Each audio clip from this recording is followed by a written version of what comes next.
Hey listeners, greetings and welcome to a very special edition of The Root of All Success. Of course, I am your host, the real Jason Duncan, and typically, of course, I interview other people on this show. Sometimes I do some solo episodes, but today we're releasing a special episode where I was a guest on the Mr. Biz Radio podcast. This was originally recorded back in March of 2025, and I thought it was such a good conversation that we would release it here as a special episode of The Root of All Success. So please enjoy this special edition and go check out Mr. Biz Radio, check out his podcast, and the title of this show is Don't Fake the Funk. Hope you enjoy. Welcome to another episode of Mr. Biz Radio with me, Mr. Biz, Ken Wentworth. And this week we're going to talk about something especially that's going to be interesting for the folks in our audience, which it's the predominance of them that are entrepreneurs, business owners, and that is a couple of different things. So first of all, our guest this week has written a book that you'll be interested in called Exit Without Exiting.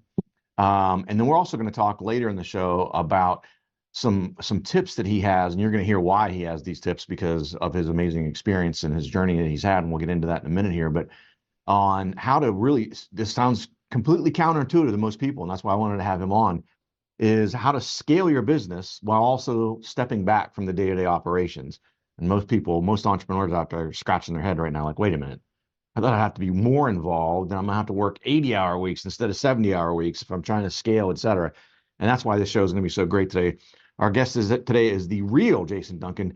He took an unconventional path to becoming one of the few leaders who has turned entrepreneurial freedom into a proven system. He started as a pastor and school teacher, but after founding 13 companies and navigating both triumphs and failures, including exiting 4 businesses, he discovered what most entrepreneurs miss. Real success comes from building systems that allow your business to thrive without you being trapped in it. Also helps you exit it very well, which I'm sure we'll get into. Today, Jason is the founder of the Exiter Club, a premier mastermind and coaching program that helps entrepreneurs escape the grind, scale their businesses, and reclaim their freedom. Using his proprietary XOS method and exit without exiting strategy, he and his network of experts guide business owners to break free from daily operations, achieve exponential growth, and focus on what matters most, family passions and building their dream life. Clients who follow Jason's method can expect to reduce their work hours by 30%, boost team productivity by 80%, and increase business value by 30% within a year. I'm a numbers nerd, and I love those numbers. Jason, welcome to the show. Glad to be here.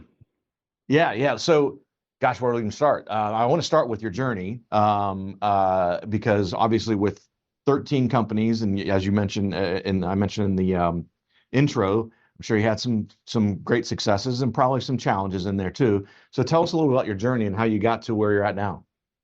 Well, you mentioned that I started as a pastor and school teacher. And so the first 13 years of my adult career life was in pastoral ministry. And honestly, I didn't have any other aspirations outside of that. I didn't think I was going to ever do anything different until I got tired of it. I just couldn't do it anymore. And for those that are listening who also follow Jesus and are part of church systems here in the United States, you may have seen what I saw, but once you get behind the curtain, it's a little bit different, at least where I was serving. And so I said, you know what? I don't think this matches what we're teaching here. So I can't do this anymore. So that was my personal journey out of the institutional church as a vocational pastor. Didn't change my faith. It just changed how I wanted to exercise it and how I wanted to live it out. So I had to decide, well, what am I going to do next? And I knew I wanted to make a difference in people's lives, and I was really good as a teacher. So I thought, well, let me go get my degree in education. So I went and got a degree in education, became a school teacher, and again, had no aspirations to ever change. I thought I would be in that forever until I didn't get tired of it. But the Great Recession said, we got other ideas. So coming out of the Great Recession, it was in 2011. My principal came to me and said, hey, I'm not going to be able to renew your contract. I've got to cut teaching positions across the board. And I didn't have tenure. I was the last guy hired in that building. That's how they made the decision. Now, long story short, I ended up starting a company. Now, that wasn't the plan right out of the gate. It's like, oh, no problem, principal. I'll go start a business and be an entrepreneur. No, but that's what I ended up doing. And as a result, I built a multi-million-dollar business, became a millionaire, learned a lot of cool things, started a bunch of other businesses, as you referenced in the opening, the bio there. But that's what led me ultimately to be who I am today as a coach, because I led that company that I started for 13 years before I exited that. And now I'm doing what I do is I coach other people to set up businesses in a way that doesn't run them and that they can exit profitably from. Well, it's interesting too, because I think, even with what I do, as a fractional CFO, business strategist, working with owners, and a lot of the owners that I work with that are saying, hey, I always talk about, what's your goal in 10 years, what's your goal in 5 years, because, I want to make sure that the decisions we're making now are congruent, with those 5 year and 10 year goals, which sounds obvious, but sometimes they're not. Sometimes short-term decisions can be like really great in the short term, but don't really fit the long term. And one of those things, and it sounds like that's what you stumbled upon with your book, Exit Out Exiting, and we'll talk about that a little bit more later, but is you can build a business as an entrepreneur, but if you are the heart and soul of the business, and then you say, hey, let me sell this thing, no one wants to buy it because Yep. it's not as valuable. Because once you extract yourself from it, the value is a significant portion of the value is gone. And I'm guessing that's kind of what led you down this path as well. Yeah. Well, that's what I found out. I had a business coach I was working with in 2017, 18, and 19. And his name was BJ. And when BJ and I were talking about the company that I had started back in 2010, 2011, we had a seven-figure bottom line. We were doing great. Things were good. I said, I don't want to do this anymore. Why don't we sell the company? And he took a look at it and he took a look at me and he's like, you can't. And I said, what do you mean I can't? I mean, it's a seven-figure bottom line. How do we not sell this thing? Somebody will buy it. He goes, the reason you don't want to run it is the same reason nobody will want to buy it, because the business revolved around me. Now, that's not to say I didn't have good teams. It's not to say I Hmm. didn't have good employees. It's not to say I didn't even have some good systems put in place, but everything still relied on me. So in my XOS system that I've since discovered and and built after leaving the world of running that company, it shows that there are three tiers of entrepreneurship. There's tier one, which is owner operator, and that's where 95, maybe more percent of entrepreneurs never leave. They're owner operators. And at that time, I wasn't an owner operator of the business. I had moved into tier two. I was an owner manager. Now, an owner manager doesn't do everything himself or herself, but everything still relies upon them. It still goes through them. Now, I might not have to be there every single day, but if I'm still, the buck stops with me. And then the owner managers can graduate into what we call tier three, which is owner investor. And an owner investor operates their business as an investment, not as an activity that they have to do every day. And they're focused on the asset, not the activity, where the owner operator is focused on the activity and revenue. That's it. And somewhere in between, the manager starts learning, okay, I gotta do this differently. Well, I was an owner manager, had a very good business, doing good revenue, good bottom line, and couldn't sell it. And that's when I started on the discovery journey of how do I get out of this business without having to be in it every day, without selling it. And that's when I discovered how to exit without exiting. Yeah, interesting. Yeah, so like I said, it's I think a lot of people, until they get to that point. I was working with an owner. Gosh, this is probably this is pre-COVID, so I don't know, 5 years ago or so. And he had built this business from the time he was 18. He was late 40s. He had been running it for, at the time, like 28 years, I think. And he was looking to sell within 5 years. And he was the heart and soul of the business, and he was the knowledge base of the business. And I said, told the same conversation that you had, Jason, is you can't. Like, if I wanted to buy your business and I'm not in your business, I don't have the 30 years of experience that you have. I can't step into your shoes. Even if I want to be an owner operator, I don't have the knowledge to do that. If I did, I have my own dang business in that particular industry. And so it was an eye opener for him. So we had to put together sort of a strategy and all that kind of stuff. So you've gone through several different things. You started some businesses, pastor, school teacher, started some businesses, had some epiphanies in there, it sounds like. What led to writing this best-selling book, Exit Without Exiting? So when I got out of the weeds of operating that company, and really didn't know what I was going to do next. I didn't have a specific plan, although I had a few. To use the term client would be a little bit more than it actually was. I had a few clients, people that I was coaching, that would come to me and ask for advice. And so, in the process of exiting without selling the business, I was coaching some of these other folks, and I was really enjoying it. But I'm telling you, when I finally got out of the weeds of daily operations, when I didn't have to be there even a week at a time, it wasn't just once a day, once a week or whatever. I just didn't have to be there at all, really. I didn't know what to do with myself.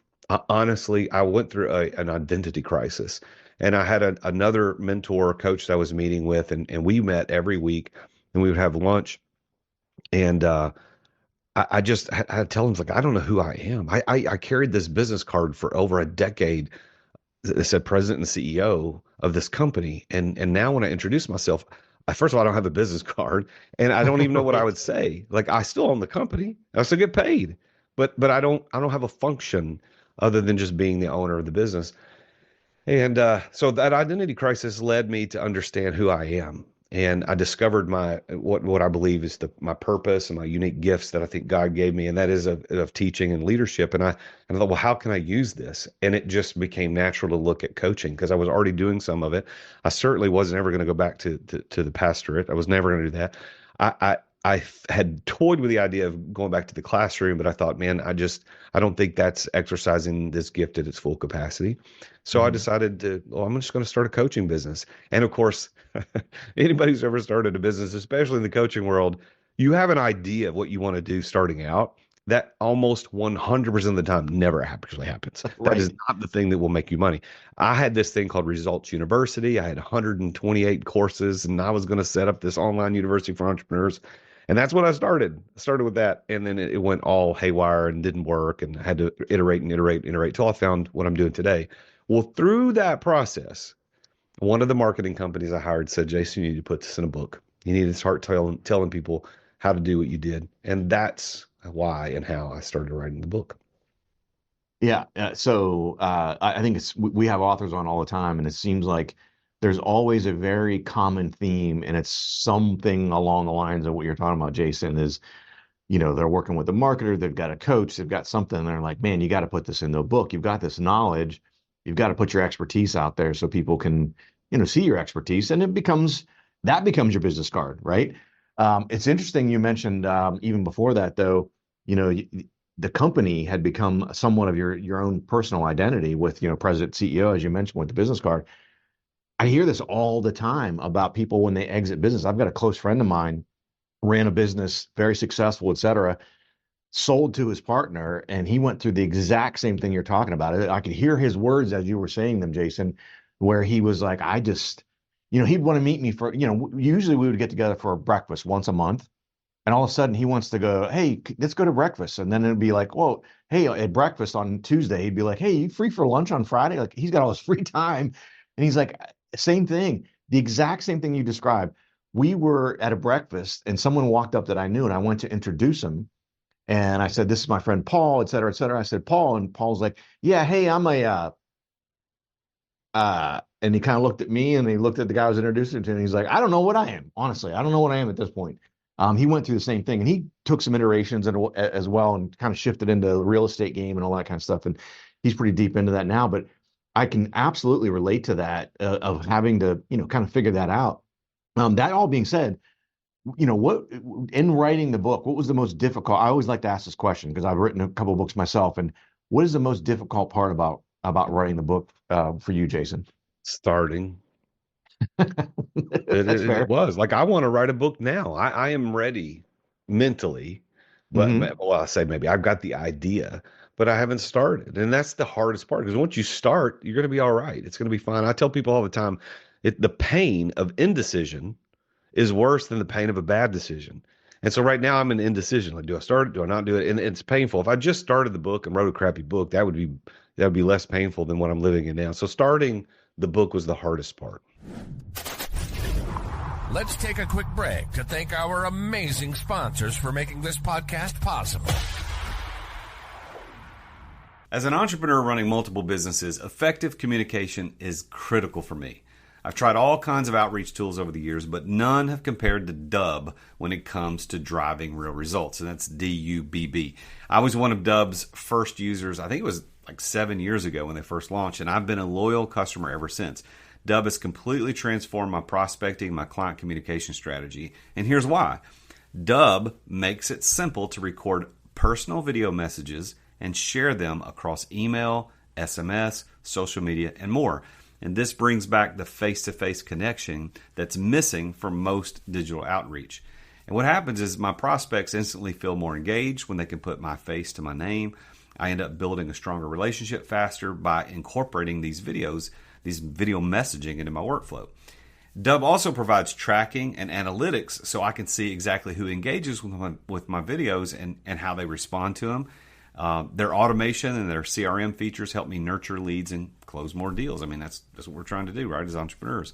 So after using Dub for years, I absolutely can't recommend them enough. I mean, Ruben, those guys over there are phenomenal. I love Darius. They're all great guys. It's become an invaluable tool that I depend upon to run my businesses efficiently. And if you want to boost your outreach and see amazing results like I have, head over to therealjasonduncan.com/dub. That's DUBB, and you can try it completely for free. No credit card required. You get the first 50% off your first 2 months, by the way, if you use my link. You need to take your prospecting to the next level with video messaging from Dub. They're my go-to sales communication platform for nearly 7 years and counting. Go to therealjasonduncan.com/dub. Try it for free, no credit card required, and you'll get 50% off your first 2 months as well. Thanks for listening to our sponsors. Now, back to the show. Yeah. I went through similar type situation with my third book. You know, I had this idea. I got it. It's all up here. I'm going to do it. And I procrastinated. If this makes you feel any better, I had committed publicly to a date that I was going to publish. I was speaking at a large event, and I wanted to have the book there to be able to sell the book, because I was talking about things that were going to be in the book. For whatever reason, I procrastinated for so dang long. I finally got to the point where, like, I have to get this done. I wrote this book in 30 days, from beginning to publish in 30 days, because I just didn't have a choice. I had to have this book done, and whatever. I was going to look like a fool up on stage talking about these things. I mean, I guess I could have said, "Oh, the book's coming out soon," but that's kind of a buzzkill, right? So it's like I had to get this thing done. So the starting part, I completely relate to. Yep, that's tough. Yeah. So what's next? I mean, you've got the Exeter Club, I know. I want to get into, we've got about a couple minutes left here before we hit another break here, and I want to talk about, the scaling and getting out of the daily operations, some tips in this last segment. But, so what do you see next? Maybe it's a loaded question, because it sounds like from pastor, you didn't know, you became a school teacher, you didn't know, became an entrepreneur. Maybe you're still in that mode. I'm done chasing opportunities.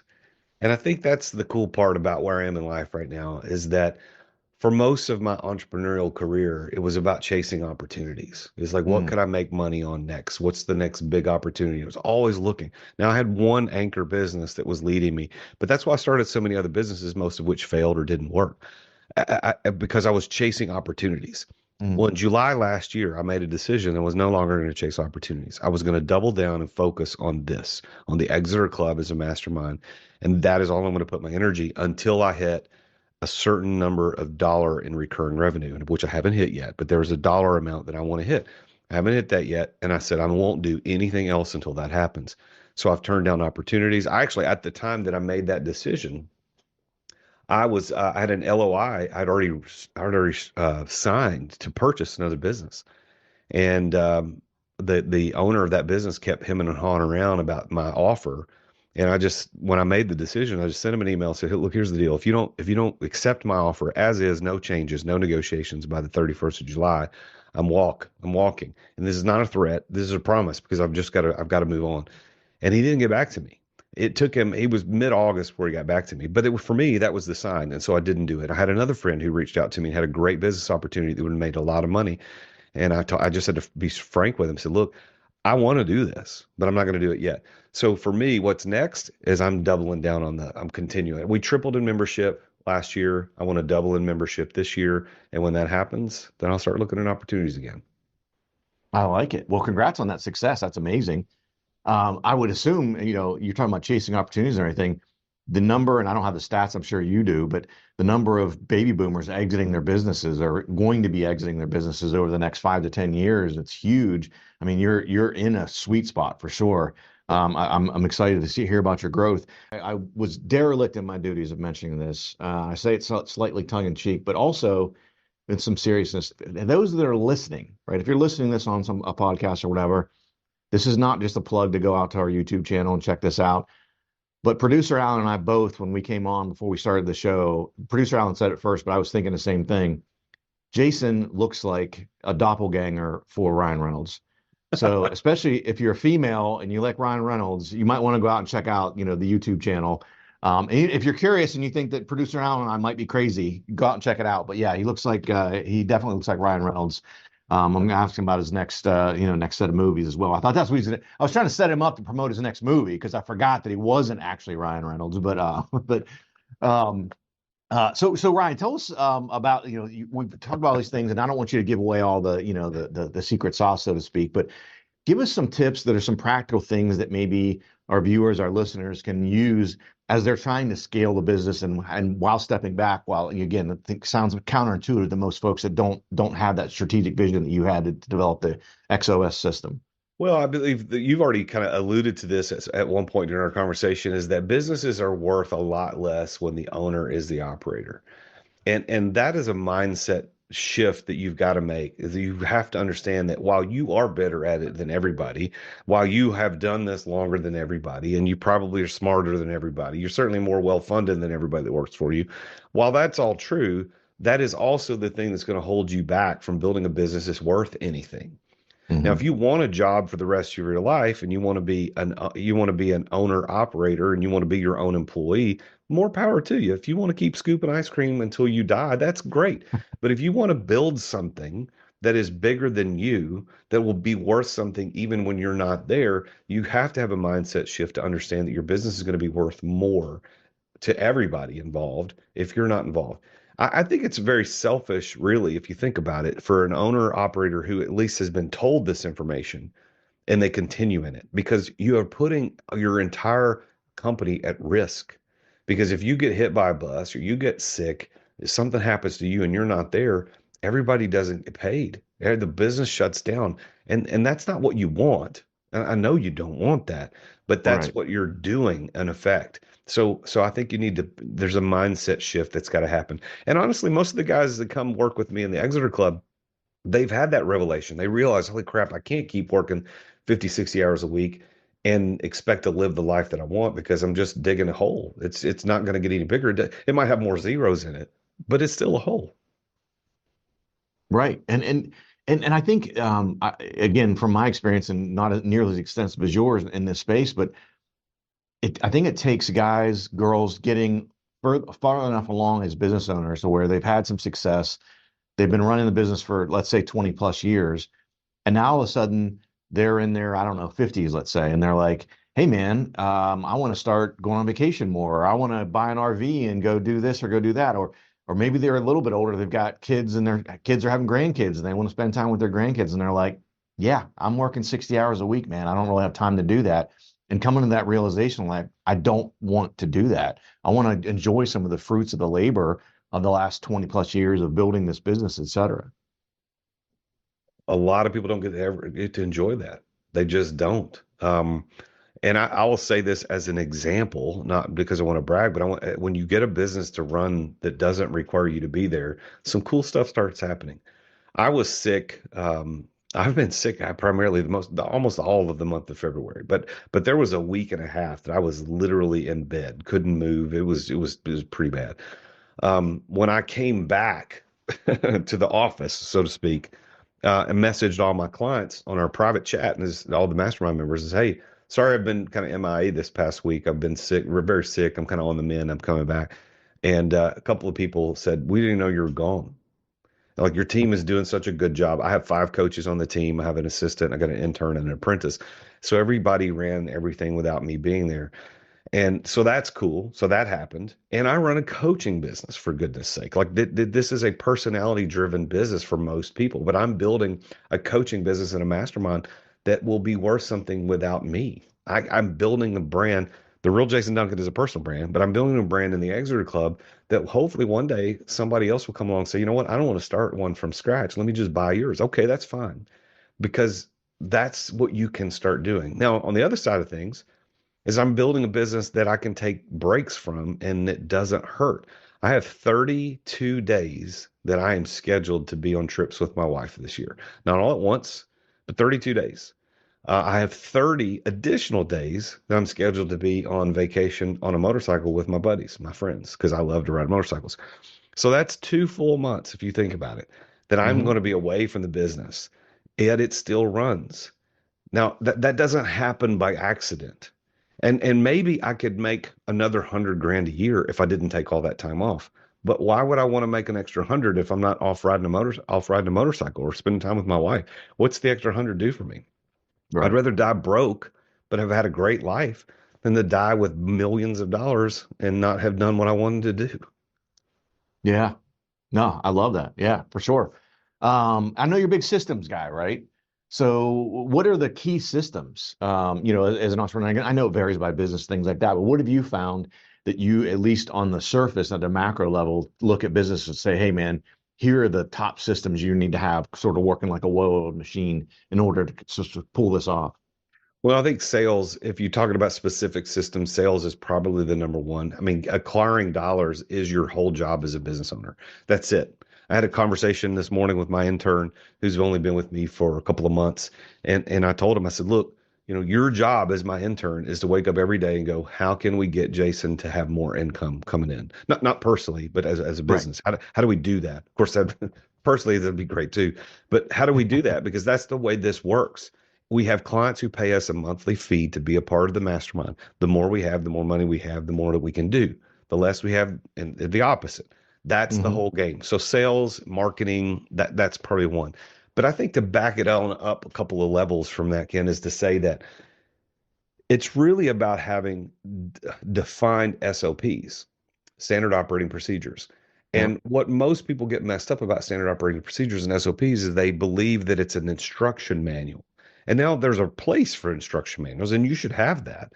But that's not what an SOP is. An SOP, for the most part, is a sheet or two on who does it, what did they do, and when did they do it? Who, what, and when, not how. And so we get bogged down when we create SOPs on step 1, step 2. No, that's an instruction manual. An SOP is standard operating procedures. Who does it? When do they do it? And what is it? Like, that's it. That's what you need. What, who, and when. That's it. And I train my clients in the mastermind, and we do it with our team too, to write those SOPs for every system in your business, whether it's client intake, running a podcast, doing marketing, whatever it is, there needs to be an SOP for it. There needs to be a repository where all those live and everybody can see it. Everybody knows how to get access to it. That way, if somebody quits, dies, gets fired, whatever, you could just hand them the SOP and they say, you're the who, this is the what it is, and this is when it's due. Now, of course, the next question for a new person is going to be, well, how do I do it? They don't know how. Okay, well, that's a separate document. Because once you learn how, you don't need that anymore. Don't clutter the SOP with the crap that you don't really need unless somebody's new. So I think the SOPs are really vitally important. Yeah, and I love that too, because the other thing is, like you're talking about, and my business is similar, is, I've got a pretty small team as well. So when someone leaves that does X number of things, it's like, oh crap. But if you don't have those things, the new person comes in and it's like, it would take a bunch of my time, let's say, to train that person, because the person who did it previously may be gone already. There was no overlap. And so now I got to take time away from the key things that I'm doing for the business, let's say, to try to train this person on this thing, as opposed to having these SOPs and these systems in place to where you get a new salesperson, you go, hey, here's how we do our sales, And again, they'll put their own taste, spin on it or whatever. But I think those things are important, and it keeps not only the business viable long term, but it keeps it, in the interim. It causes less chaos involved, for sure.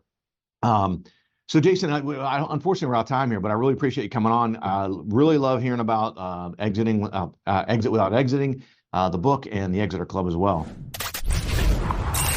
Attention business owners. Attention business owners. Feeling burnout from running your business? Uncertain if you're nearing burnout?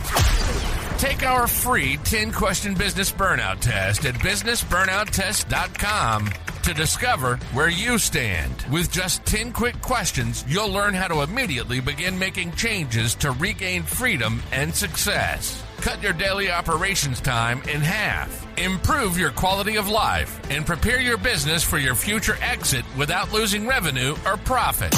Visit businessburnouttest.com now and take the test. Thank you for listening to another edition of The Root of All Success with the real Jason Duncan. If you've enjoyed this week's episode, visit therootofallsuccess.com to access the show notes and other helpful resources. Follow Jason on social media at The Real Jason Duncan. See you again next time here on The Root of All Success.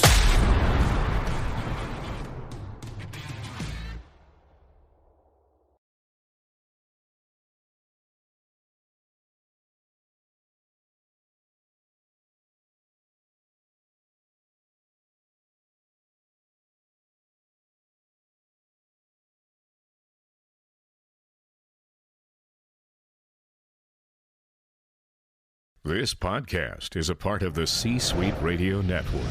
For more top business podcasts, visit c-suiteradio.com.